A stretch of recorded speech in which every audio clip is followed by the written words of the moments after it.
नमस्कार, बहुत स्वागत है आपका। आप देख रहे हैं सुदर्शन छत्तीसगढ़ और मैं हूं आपके साथ दिव्या माधवानी। बुलेटिन की शुरुआत करेंगे छत्तीसगढ़ की हेडलाइंस के साथ। मंत्रियों के सचिवों के लिए प्रशिक्षण शिविर का आयोजन 2014 के बाद विधानसभा में हुआ विशेष प्रशिक्षण कार्यक्रम। छत्तीसगढ़ में सुशासन तिहार का आखिरी दिन मुख्यमंत्री विष्णुदेव साय करेंगे समाधान शिविरों का निरीक्षण। सेवा सहकार से जुड़े बस्तरवासी वन मंत्री ने विकास योजनाओं की दी जानकारी। अब जानेंगे खबरें विस्तार से। छत्तीसगढ़ विधानसभा में आज मंत्रियों और विधायकों के निज सचिव और निज सहायकों के लिए 1 दिवसीय प्रशिक्षण शिविर का आयोजन किया गया। इस कार्यक्रम को विधानसभा अध्यक्ष डॉक्टर रमन सिंह, नेता प्रतिपक्ष डॉक्टर चरणदास महंत और संसदीय कार्य मंत्री केदार कश्यप ने संबोधित किया। अपने उद्बोधन में डॉक्टर रमन सिंह ने कहा कि ये प्रशिक्षण बेहद महत्वपूर्ण है, क्योंकि इसमें विधायक, बजट भाषण और सुरक्षा जैसे जरूरी विषयों पर महत्वपूर्ण जानकारियां दी जाएंगी। उन्होंने सभी सचिवों और सहायकों को समय प्रबंधन पर खास ध्यान देने की भी सलाह दी, क्योंकि सही समय प्रबंधन के बिना विधायक अपनी जिम्मेदारियों को ठीक से निभा नहीं पाएंगे। इस प्रशिक्षण शिविर में शामिल स्वास्थ्य मंत्री के निज सहायक राजेंद्र कुमार दास ने भी इसे बेहद उपयोगी और महत्वपूर्ण बताया और कहा कि इस सत्र में बहुत कुछ सीखने को मिला है। ये प्रशिक्षण शिविर 2014 के बाद विधानसभा में आयोजित किया गया, जो एक बड़ा कदम माना जा रहा है। और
छत्तीसगढ़ में सुशासन तिहार का आखिरी दिन है। ऐसे में मुख्यमंत्री विष्णुदेव साय विभिन्न समाधान शिविरों का औचक निरीक्षण करेंगे। इसके साथ ही वे समीक्षा बैठक भी लेंगे, जिसमें इस दौरान प्राप्त आवेदनों के निस्तारण और शिविरों की प्रभावशीलता का मूल्यांकन किया जाएगा।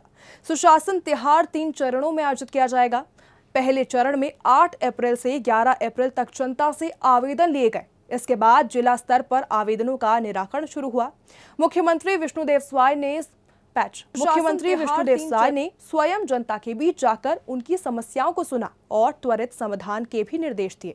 इस कार्यक्रम का जो उद्देश्य है, वो सरकारी योजनाओं को जनता तक सही समय पर पहुंचाना और उनकी समस्याओं का तुरंत निपटारा करना था। आज के निरीक्षण और समीक्षा के बाद सरकार ये सुनिश्चित करेगी कि समाधान शिविरों के दौरान उठाए गए मुद्दों का पूरी तरीके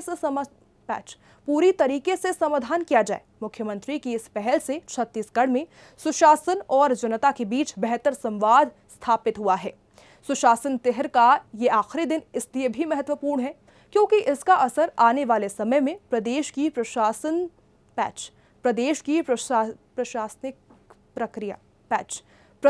प्रशासनिक प्रक्रिया को और भी पारदर्शी और प्रभावी बनाएगा। छत्तीसगढ़ के वन मंत्री केदार कश्यप ने नारायणपुर जिले के सुधापाल और गोंदियापाल गांव को 1 करोड़ 16 लाख रुपए की विकास योजनाओं की सौगात दी है। उन्होंने mini stadium, high mask light, वनपाल भवन और वन रक्षक भवन जैसे निर्माण कार्यों का भूमि पूजन और लोकार्पण किया। जनसभा में केदार कश्यप ने कहा कि बस्तर का विकास सभी की भागीदारी से हो रहा है और प्रधानमंत्री मोदी बस्तर वासियों के लिए लगातार काम कर रहे हैं। उन्होंने कहा कि नक्सल मुक्त बस्तर सिर्फ सरकार का नहीं, बल्कि हर बस्तरवासी का सपना है। जिसे हम सब मिलकर पूरा करेंगे। सुचातन तिहार बल चले सुचातन तिहार ने बोले बहुत सारा आप मांग करला सांस हो और बोले कहीं चीज जो जरूरत आती तो उन चीज को पहले प्राथमिकता हम सरकार पूरा करवाइए। माननीय विष्णुदेव साय जी तो सरकार है अभी, चाहे किसानों की बात हो, चाहे महिलाओं की बात हो, चाहे हमारा शिक्षा की बात हो, चाहे निर्माण की बात हो, चाहे किसी भी क्षेत्र में लगातार कुछ न कुछ सुधार करते हुए काम कर रहे हैं। तो एक समय तक हमारी माता बहनों को घर से अभी 500 रुपये मिल रहा है कि दीदी को मिले थे कि नहीं मिले?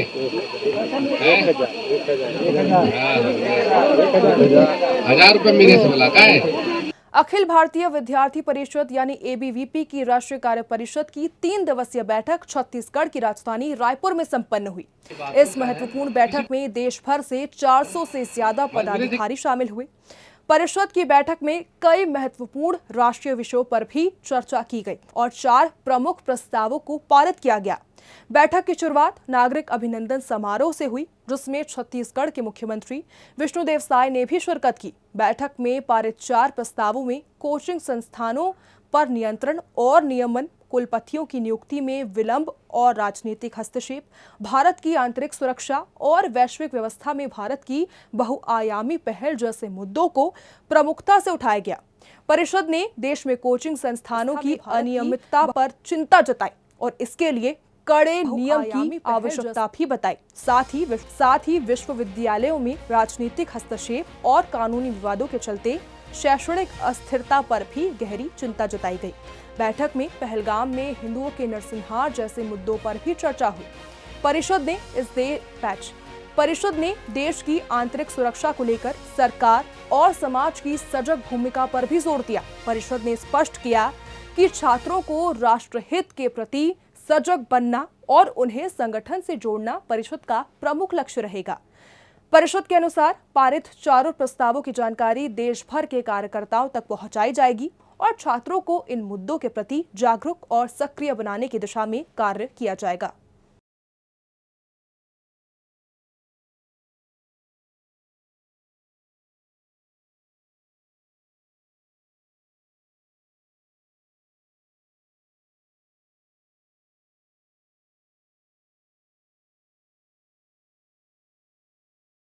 जागरूक और सक्रिय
जांजगीर चांपा जिले के केरा गांव की 4 बेटियों ने अपनी मां की अंतिम यात्रा में समाज की सोच ही बदल दी। इन बेटियों ने पारंपरिक रीति रिवाजों को छोड़कर अपनी दिवंगत मां की अर्थी को कंधा दिया और सभी अंतिम संस्कार की रस्में खुद निभाई। उन्होंने मां को फूलों से सजी एम्बुलेंस में तुलसी के साथ केरा गांव तक विदा किया और फिर महानदी के किनारे मुक्तिधाम में चिता सजाकर मुखाग्नि दी। अंतिम ये नजारा न केवल भावुक कर देने वाला था, बल्कि एक बड़ा संदेश भी था कि बेटियां हर जिम्मेदारी बखूबी निभा सकती हैं। चारों बेटियां अपने माता पिता का सहारा थीं और आज वो पूरे समाज के लिए मिसाल बन गई हैं। इस घटना ने साबित कर दिया कि बेटियां केवल लक्ष्मी नहीं बल्कि शक्ति भी हैं। छत्तीसगढ़ के जशपुर जिले में पुलिस ने नाइजीरियन मूल के एक युवक को बिना वीजा और पासपोर्ट के घूमते हुए गिरफ्तार किया है। मुखबिर से मिली सूचना के बाद सिटी कोतवाली पुलिस ने इलाके में युवक को हिरासत में लिया और फिर गिरफ्तार युवक का नाम पता किया तो उसका नाम गैरी बताया गया, जिसकी उम्र 46 वर्ष बताई गई है और वो नाइजीरिया का निवासी है। पुलिस ने उसके वीजा, पासपोर्ट या कोई भी पहचान पत्र जब मांगा तो वो कोई दस्तावेज पेश ही नहीं कर पाया। गैरी एक महिला मित्र के साथ थाना दुलदुला क्षेत्र के ग्राम खूंटी टोली घूमने आया था। पूछताछ में पुलिस को पता चला कि उसकी महिला मित्र मुंबई में रहती हैं और उसी के कहने पर गैरी को गांव घूमने लाया गया था। पुलिस ने विदेशियों से संबंधित अधिनियम 1946 की धारा 14 के तहत गैरी के खिलाफ केस दर्ज कर लिया है और मामले की जांच शुरू कर दी है।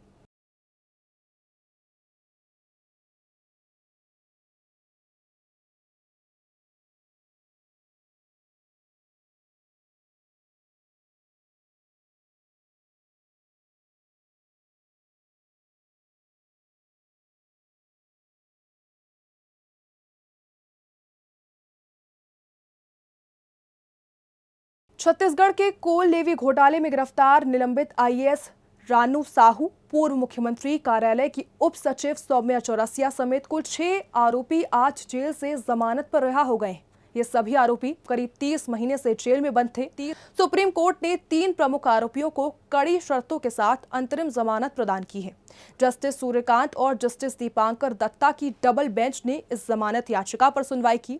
शीर्ष अदालत ने गवाहों को प्रभावित करने की आशंका के चलते सभी आरोपियों को छत्तीसगढ़ में रहने पर पाबंदी लगाई है। इसके तहत ये आरोपी बाहर निकलते ही प्रदेश से बाहर जाने के लिए बाध्य होंगे। रिहा हुए 6 आरोपियों में निलंबित आईएएस रानू साहू, सौम्या चौरसिया, समीर बिश्नोई, रजनीकांत तिवारी, वीरेंद्र जायसवाल और संदीप नायक शामिल हैं। ये आरोपी कोयला घोटाला और डीएमएफ घोटाले केस में आरोपित थे। इस मामले में उन्हें लंबे समय तक न्यायिक हिरासत में रखा गया था। आज सुबह जेल से जमानत पर उन्हें रिहाई मिली। इसके बाद सभी आरोपियों ने कोर्ट द्वारा निर्धारित नियमों का पालन करने की शपथ ली है। इस फैसले के बाद मामले की आगे की सुनवाई जारी रहेगी। आरोपियों की जमानत से छत्तीसगढ़ की राजनीतिक और प्रशासनिक हलकों में भी हलचल देखने को मिल रही है। फिलहाल के बुलेटिन में बस इतना ही। छत्तीसगढ़ की तमाम खबरों के लिए देखते रहिए सुदर्शन छत्तीसगढ़। जय हिंद।